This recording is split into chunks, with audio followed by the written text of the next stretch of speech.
कहानी के शुरू में एक रहस्यमय पेड़ के बारे में बताया जाता है जो कि अमेज़न के जंगलों में है। और उस पेड़ के फूल की पंखुड़ियों में इतना ताकत है जिससे दुनिया में कोई भी बीमारी या श्राप को मिटाया जा सकता है। और उस पेड़ की खोज में 16वीं शताब्दी में बहुत सारे लोग गए थे, लेकिन कोई भी उस पेड़ को ढूंढ नहीं पाया था। वैसे ही अग्यूरो नामक एक व्यक्ति अपने ग्रुप के साथ उस पेड़ की खोज में निकला था, जबकि जंगल ने उस पेड़ को बचाने के लिए एगुरे और उसके ग्रुप को मार दिया था। लेकिन लेजेंड्स बताते हैं कि जंगल में कुछ कबीले के लोगों को अग्यूरे का लाश मिलता है। उन कबीले के लोगों को उस पेड़ के रखवाले भी माने जाते हैं और वो टीयर्स ऑफ मून की मदद से उन सभी को जिंदा कर देते हैं। और ये बात जब अग्यूरो को पता लगता है तब वो किसी भी हालत में एरोहेड लेना चाहता है, क्योंकि उस कबीले के सरदार के पास था। एरोहेड वो चीज़ है जो उस पेड़ को ढूंढने की चाबी है। कबीले के सरदार अग्यूरो को मना कर देता है।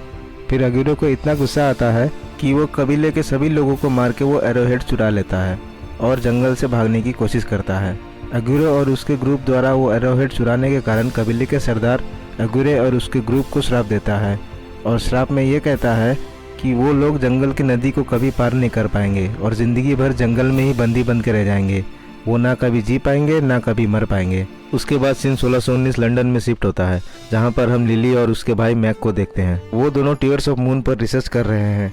वो उस फूल से ऐसा दवाई बनाना चाहते थे जो सभी बीमारी ठीक कर सके, और उसके लिए उन्हें रॉयल सोसाइटी एक्सप्लोरर की हेल्प और एल्बर्ट की खोजी हुई प्राचीन एरोहेड चाहिए, लेकिन ये लोग मना कर देते हैं। इसके बाद लिली सबके नज़रों से बचते हुए डॉक्टर एल्बर्ट की रिसर्च बॉक्स तक पहुंच जाते हैं और एरोहेड ढूंढ लेते हैं। तभी वहां पर आए हुए जर्मन प्रिंस भी एरोहेड लेने के लिए आते हैं, लेकिन उन्हें वो एरोहेड नहीं मिलता है।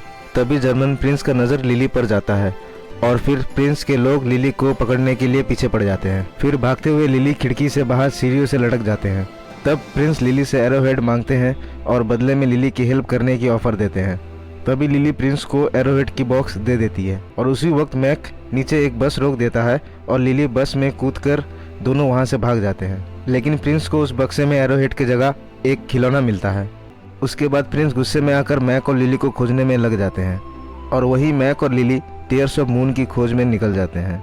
फिर दूसरे सीन में हम फ्रैंक को देखते हैं जो टूरिस्ट को अपने बोट में अमेज़न के जंगल घुमाता है और वहाँ पे आए हुए टूरिस्टों को अलग अलग तरीके से डरा के उससे ज़्यादा पैसा लेता है। उसके बाद मिस्टर नीलो को दिखाया जाता है जो फ्रैंक से मिलता है और अपने लोन के पैसे मांगता है, लेकिन फ्रैंक पैसे नहीं लौटा पाता है और नीलो फ्रैंक की बोट की इंजन और चाबी ले लेता है। फिर फ्रैंक अपनी बोट की चाबी लेने के लिए चोरी छुपे नीलो के ऑफिस में घुस जाता है और तभी लिली नीलो की ऑफिस में पहुंच जाती है और फ्रैंक को नीलो समझकर बताती है कि मैं टीयर्स ऑफ मून ढूंढने के लिए आई हूँ और इसके लिए मुझे एक गाइड का ज़रूरत है। ये सुनकर फ्रैंक लिली को मना कर देता है, लेकिन लिली नहीं मानती और फ्रैंक को समझाने लग जाती है। फिर फ्रैंक कहता है कि ठीक है, मैं तुम्हारा गाइड बन सकता हूँ, लेकिन मेरी बोट की चाबी उस बक्से में है और बक्से की चाबी गुम हो गया है। और ये सुनकर लिली, जो कि कोई भी लॉक खोलने में माहिर थी, वो एक झटके में बॉक्स खोल देती है। फिर फ्रैंक मान जाता है और दोनों नीचे आते हैं पैसे की लेन देन करने के लिए।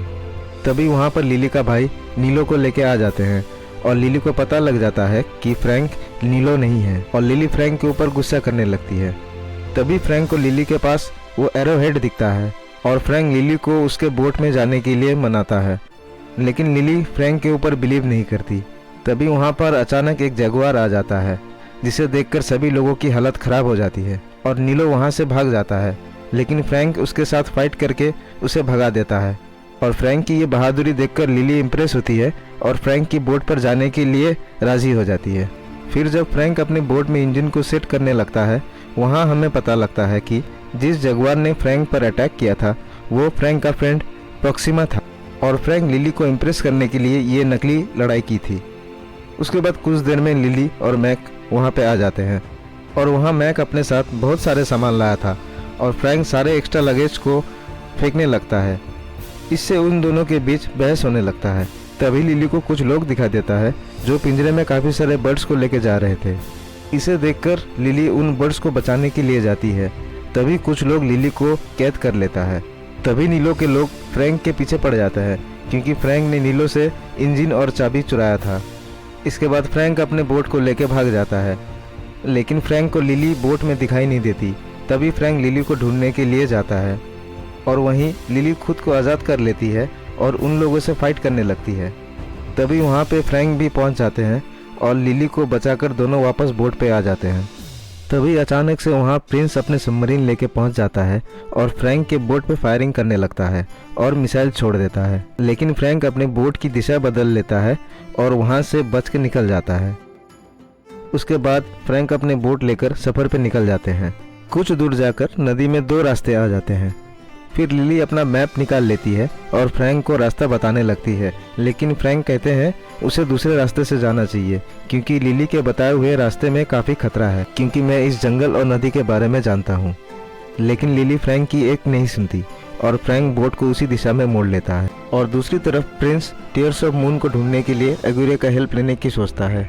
फिर रात होता है और फ्रैंक अपने बोट को किनारे पे रोक लेता है और डिनर के लिए मछली पकड़ने लगता है। फिर डिनर के बाद मैक फ्रैंक के केबिन में सोने के लिए चला जाता है और दूसरी तरफ फ्रैंक और लिली एक दूसरे से बात करने लगते हैं। उसी दौरान लिली बताती है कि वो टीयर्स ऑफ मून ढूंढना चाहती है और उससे दवाई बनाकर लोगों की मदद करना चाहती है।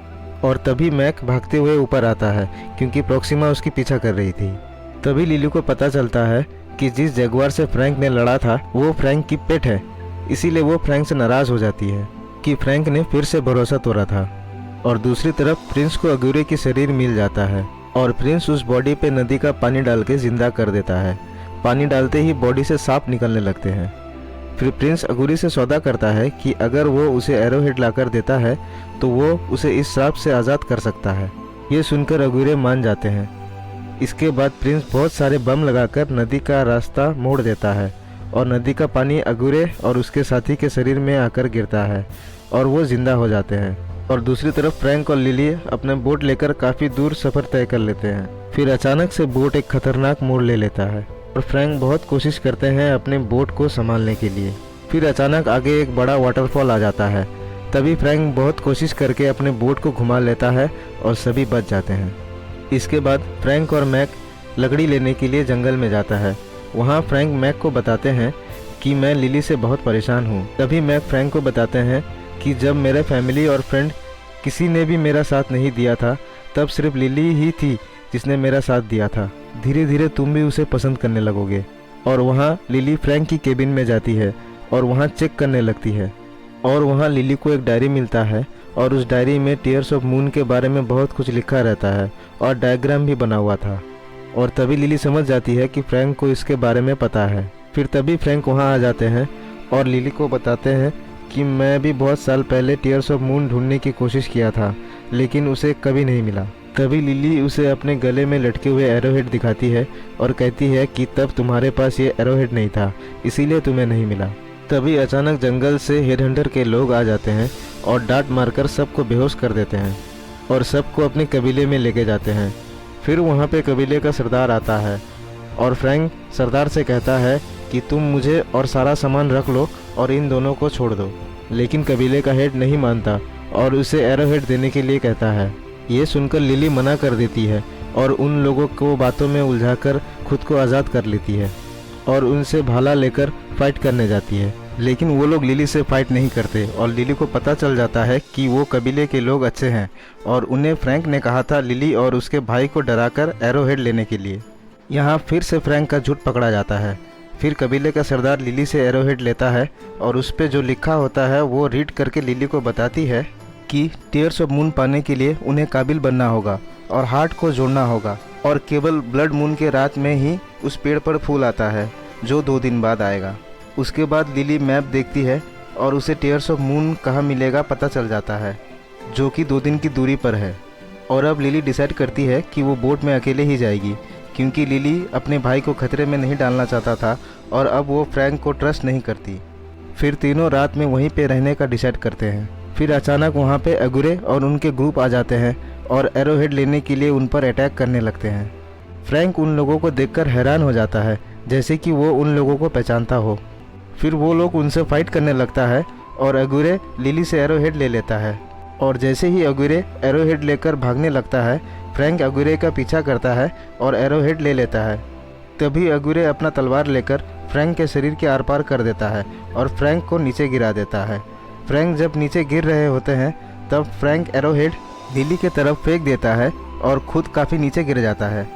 तब कबीले का सरदार लिली को बताती है तुम एरोहेड को लेकर भाग जाओ और नदी के पार चले जाओ, क्योंकि अगुरे और उनके लोग श्रापित हैं और वो नदी को पार नहीं कर पाएंगे। तभी लिली भागती है और अगुरे और उनका लोग लिली का पीछा करते हैं, लेकिन लिली को नहीं पकड़ पाते क्योंकि लिली नदी पार कर लेती है। फिर अगुरे का एक आदमी जिसके शरीर से मधुमक्खी निकल रहा था, वो लिली का पीछा करने के लिए अपना मधुमक्खी भेजता है। और उधर सुबह होते ही लिली जंगल में फ्रैंक को ढूंढने के लिए जाता है और फ्रैंक मिल जाते हैं। तभी लिली देखती है कि फ्रैंक जिंदा है और लिली काफ़ी खुश होती है, लेकिन तलवार अभी भी फ्रैंक के शरीर के आर पार था और खून भी नहीं निकल रहा था। लिली घबरा जाती है और पूछने पर फ्रैंक बताता है कि वो बहुत साल पहले अगुरे का आदमी था और वो भी श्रापित है और 400 साल से जिंदा है। फिर फ्रैंक लिली को तलवार निकालने के लिए कहता है, लेकिन लिली घबराती है और तलवार निकाल देती है। इसे देखकर लिली की भाई बेहोश हो जाता है। वहीं दूसरे तरफ वो मधुमक्खी प्रिंस के पास जाता है और मैप में फ्रैंक और लिली का पता बता देते हैं। मैक को काफ़ी चोट लगा था, इसीलिए लिली मैक को कबीले में रहने के लिए कहता है और फ्रैंक और लिली फिर से टेयर्स ऑफ मून की खोज में निकल जाते हैं। सफ़र में जाते हुए लिली फ्रैंक से उसके 400 साल पहले की कहानी पूछता है।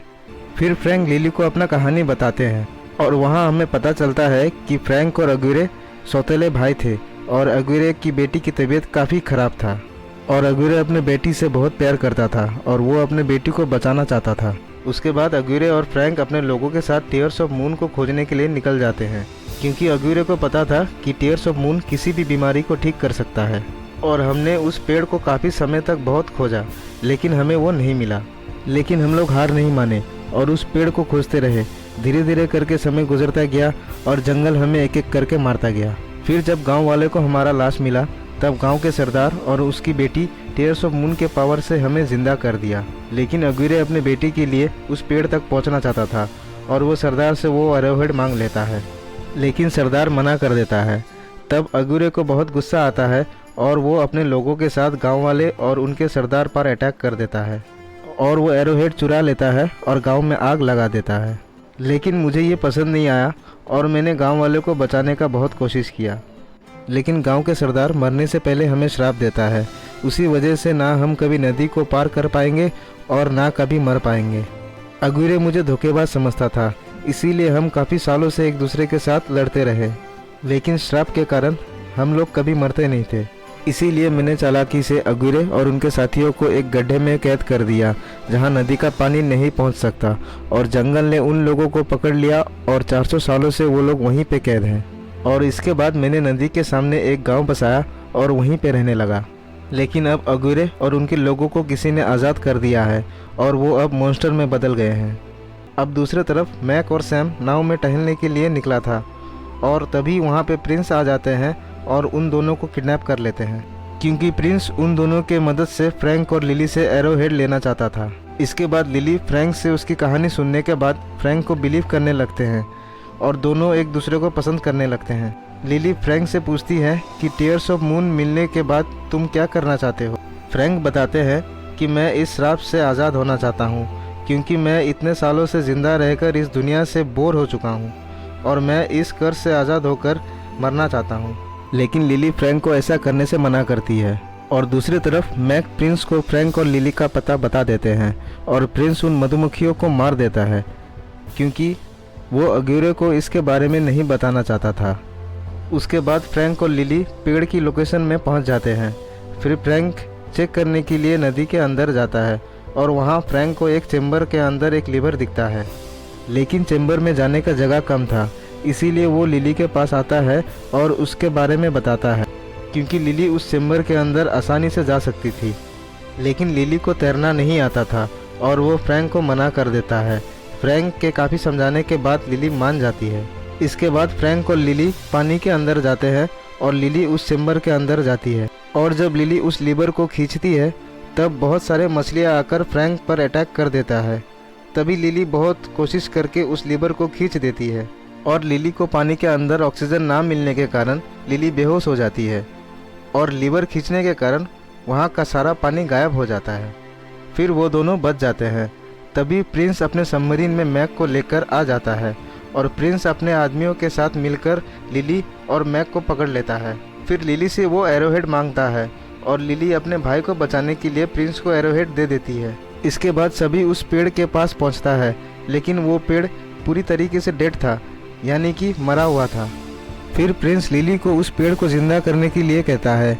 लिली मना कर देती है, लेकिन फ्रैंक राज़ी हो जाता है और बदले में एक पंखुड़ी मांग लेता है। फिर फ्रैंक उस एरोहेड को लेकर पेड़ को जिंदा करने का कोशिश करता है, लेकिन नहीं कर पाते। इसके बाद लिली भी मदद करने के लिए राज़ी हो जाती है और उसके बदले में प्रिंस से एक पंखुड़ी देने के लिए कहता है, लेकिन प्रिंस दोनों में से किसी एक को पंखुड़ी देने के लिए राज़ी होता है। फिर लिली मान जाती है। तभी दोनों इस पहेलियों को सुलझाने में लग जाते हैं। अब वहाँ पर ब्लड मून की रोशनी आ जाता है। तभी लिली को सैम का बात याद आता है कि इस पेड़ को जिंदा करने के लिए टूटे हुए दिल को जोड़ना है। तभी फ्रैंक एरोहेड को तोड़ता है और उसके अंदर से पिंक कलर का चमकीला पत्थर निकलता है और उस पत्थर को लगाने से पेड़ जिंदा हो जाता है और उसमें काफ़ी सारे फूल आ जाते हैं। इसके बाद लिली फ्रैंक को शूट कर देती है और पानी में गिरा देती है, क्योंकि प्रिंस उन दोनों में से किसी एक को ही पंखुड़ी देने वाला था। लेकिन प्रिंस को फ्रैंक के श्राप के बारे में नहीं पता था। फिर प्रिंस लिली को लेकर टीयर्स ऑफ मून लेने के लिए जाता है। उसी दौरान फ्रैंक मैक के पास पहुंच जाता है और दोनों मिलकर प्रिंस के आदमियों से फाइट करने लगता है और प्रॉक्सिमा भी नाव से निकलकर फाइट करने लगता है। और दूसरी तरफ लिली पंखुड़ियों को लेने के लिए पेड़ पे चढ़ जाता है। तभी ब्लड मून का रोशनी जाने लगता है और पेड़ फिर से मरने लगता है। इसे देखकर लिली तेजी से भागती है और एक फूल तोड़ लेती है। पेड़ के मर जाने के कारण लिली नीचे गिर जाती है और दूसरे डाल पे लटक जाती है। तभी प्रिंस वहां आ जाता है और लिली को नीचे गिराने की धमकी देकर पंखुड़ी मांगता है। तभी एक डाल आकर प्रिंस के ऊपर गिरता है और लिली वो पंखुड़ी फ्रैंक के पास फेंक देती है। तभी वहां अगुरे और उनके ग्रुप आ जाते हैं और प्रिंस उन्हें हेल्प करने के लिए कहता है, लेकिन प्रिंस ने उन लोगों को धोखा दिया था, इसीलिए अगुरे प्रिंस को अपने सांपों से कटवा देता है। अब अगुरे का ग्रुप पंखुड़ी लेने के लिए लिली के पीछे पड़ जाता है। तभी फ्रैंक लिली को बचाने के लिए पंखुड़ी दिखाकर उन्हें अपने पास बुला लेता है और अगुरे का ग्रुप फ्रैंक के पीछे पड़ जाता है। तभी फ्रैंक अपना बोट लेके भागने लगता है और इसके बाद फ्रैंक और अगुरे का ग्रुप के बीच फाइट होने लगता है। और दूसरी तरफ प्रिंस अभी भी जिंदा थे और लिली और मैक के साथ फाइट करने लगते हैं। तभी मैक प्रिंस को दीवार की तरफ धक्का देता है और ऊपर से एक पत्थर आके प्रिंस के ऊपर गिरता है और प्रिंस मर जाते हैं। और दूसरी तरफ अगुरे फ्रैंक को अपने कब्जे में ले लेता है, लेकिन जब अगुरे चेक करता है तो फ्रैंक के पास पंखुड़ी नहीं था, क्योंकि फ्रैंक ने वो पंखुड़ी छुपाकर मैक को दे दिया था। फिर लिली समझ जाती है कि फ्रैंक खुद को सेक्रीफाइस करके, यानी कि खुद को बलिदान करके लिली और मैक को बचाना चाहता है। वहीं एगुरे भी समझ जाते हैं कि फ्रैंक बोट से दीवार में टक्कर मार के नदी का पानी को रोकना चाहते हैं। तभी बोट दीवार से टकराता है और नदी का पानी आना बंद हो जाता है और जंगल फिर से फ्रैंक और अगुरे के ग्रुप को अपने कैद में ले लेता है और सभी वहीं पे पत्थर बन जाते हैं। फ्रैंक को इस हालत में देखकर लिली काफ़ी उदास होती है और फ्रैंक को इस कर्ज से आज़ाद करना चाहती है। तभी लिली उस पंखुड़ी को फ्रैंक के मुंह में रखते हैं और उनके मुंह में रखते ही पंखुड़ी गायब हो जाता है, लेकिन कोई हलचल नहीं होता। तब लिली और मैक उदास होकर वापस जाने लगते हैं, लेकिन प्रॉक्सिमा उदास होकर वहीं पे बैठी रहती है। तभी अचानक फ्रैंक की बॉडी में हलचल होता है और फ्रैंक आज़ाद हो जाता है। इसी खुशी में लिली फ्रैंक को गले लगाकर किस करती है और देखती है कि फ्रैंक के शरीर से खून निकल रहा था। फ्रैंक उस श्राप से आज़ाद हो गया था। तभी ब्लड मून की थोड़ी सी रोशनी आती है और पेड़ पे एक पंखुड़ी आ जाता है और लिली एक्सपेरिमेंट के लिए उस पंखुड़ी को लेकर वापस आ जाते हैं। और जब ये बात रॉयल सोसाइटी एक्सप्लोरर को पता लगता है तब वो लोग लिली और उसके भाई को इनविटेशन भेजता है, लेकिन मैक और लिली वो इनविटेशन रिजेक्ट कर देते हैं। फिर हम लास्ट सीन में देखते हैं लिली और फ्रैंक लंदन में होते हैं और लिली फ्रैंक को ड्राइविंग सिखा रहे होते हैं। यहीं पे कहानी ख़त्म होता है।